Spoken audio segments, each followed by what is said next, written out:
And welcome to this edition of the Native News Update on this Wednesday, December 21st. I'm your host for today's program, Paul DeMain. And many of the stories right here can also be found at our website at IndianCountryNews.com. And here are some of the news stories for the day.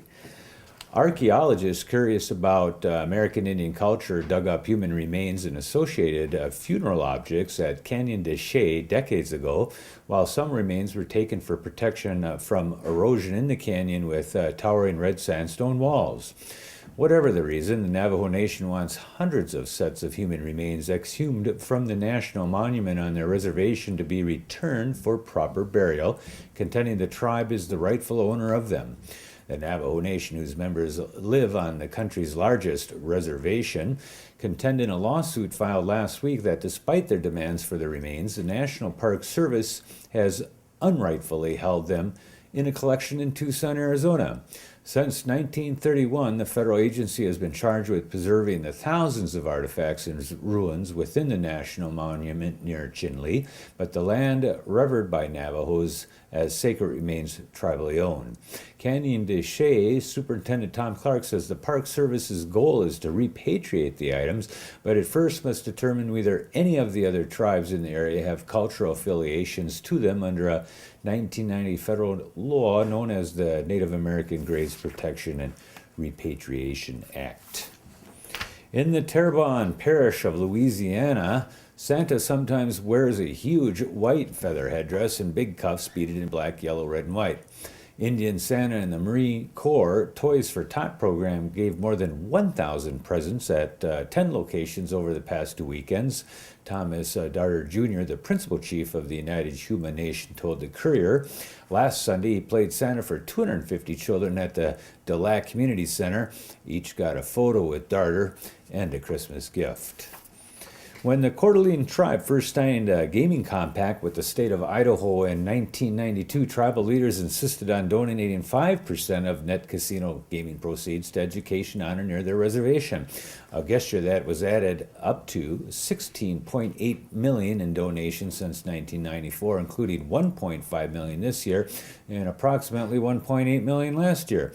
The tribe originated the idea, said David High, the now retired Deputy Idaho Attorney General, who for years oversaw negotiation with the state's Indian tribes over gaming. They didn't have to do it.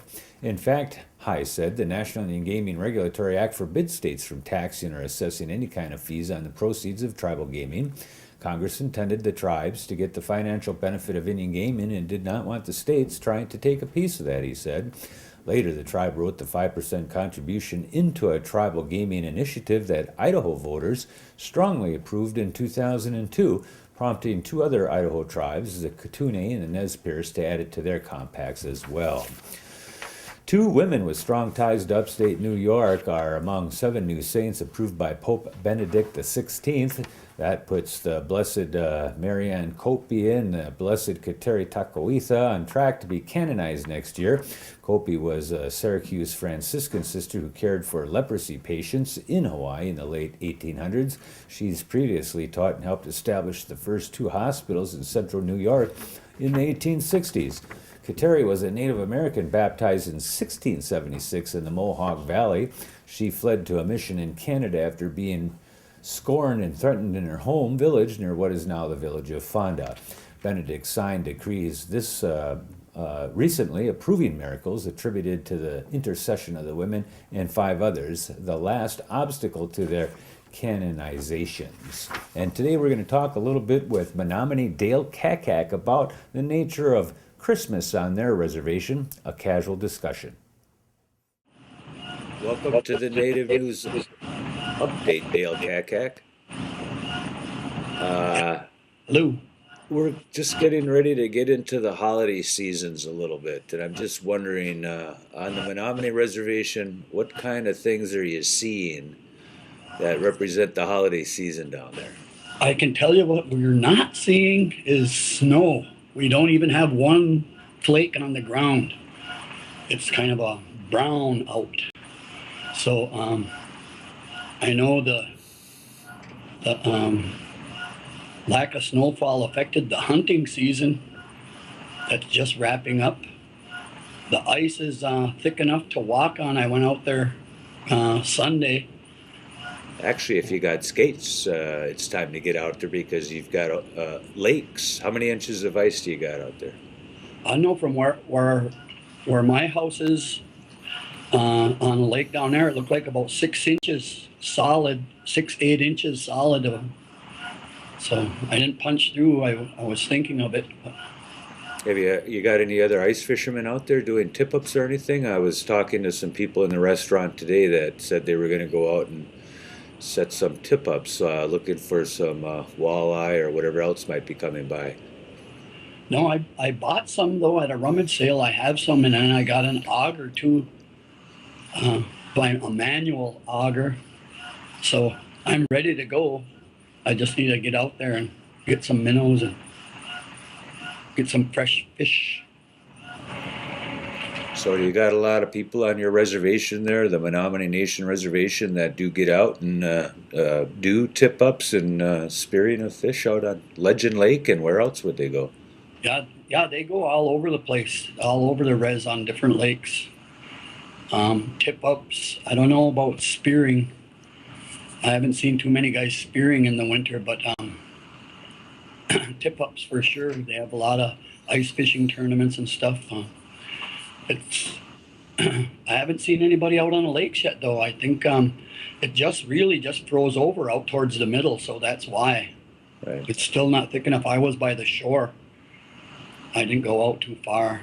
I was actually up in northern Wisconsin at Superior Duluth area yesterday. There's no snow there. We have a little bit here in Hayward, Wisconsin on the Lakudere Ojibwe Reservation.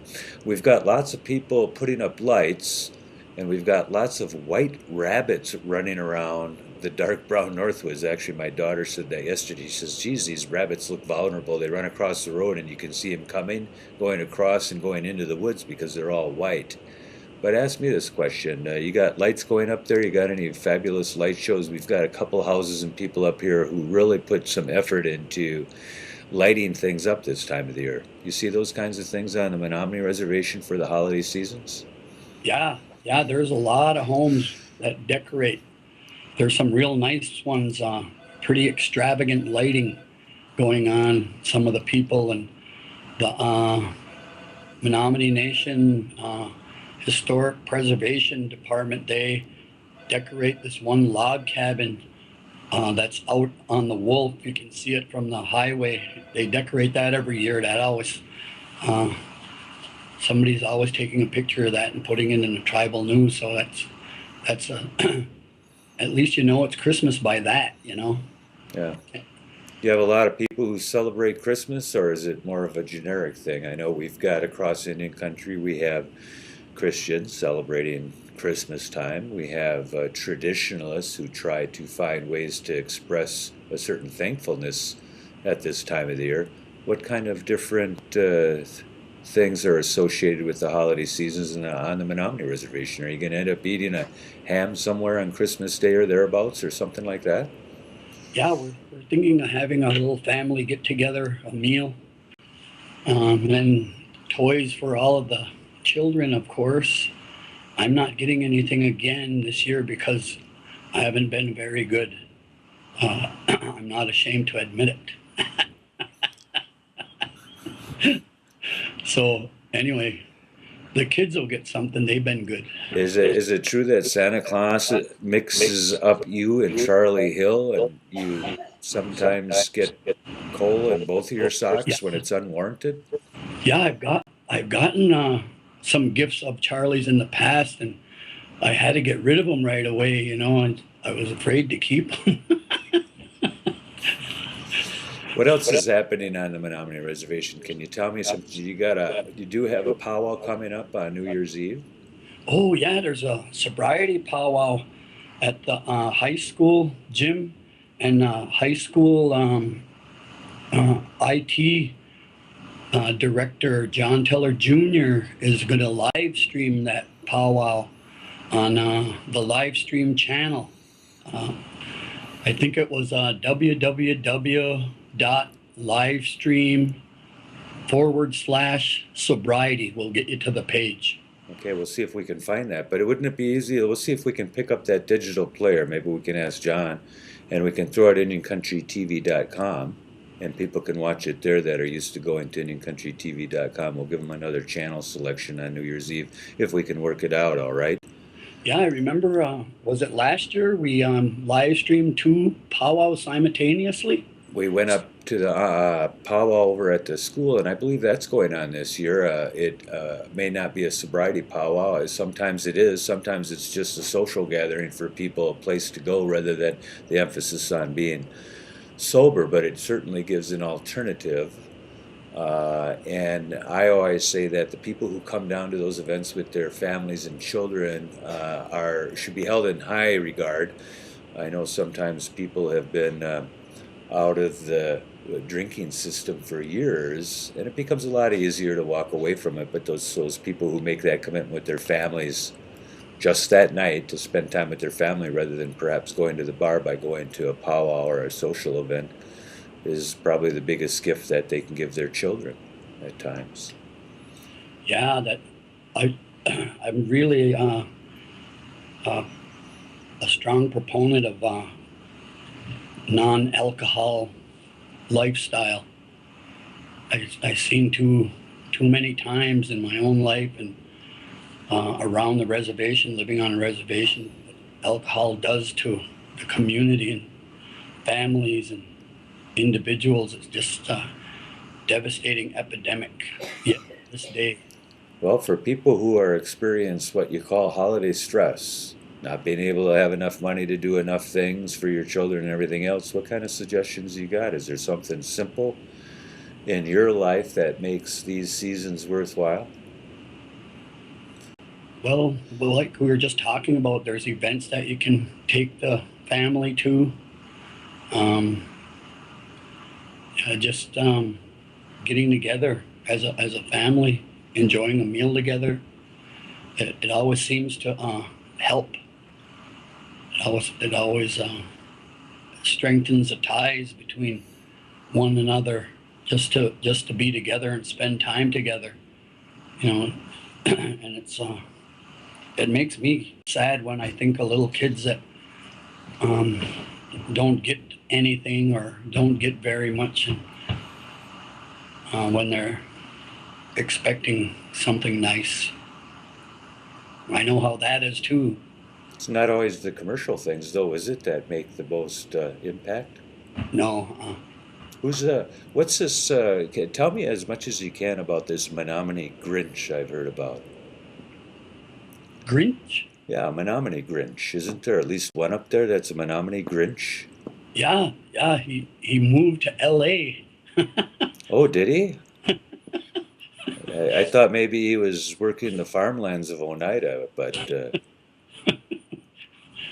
Yeah, that's his backup. okay. Give your holiday greetings on behalf of the Menominee Nation here, and let's get this interview over with, eh?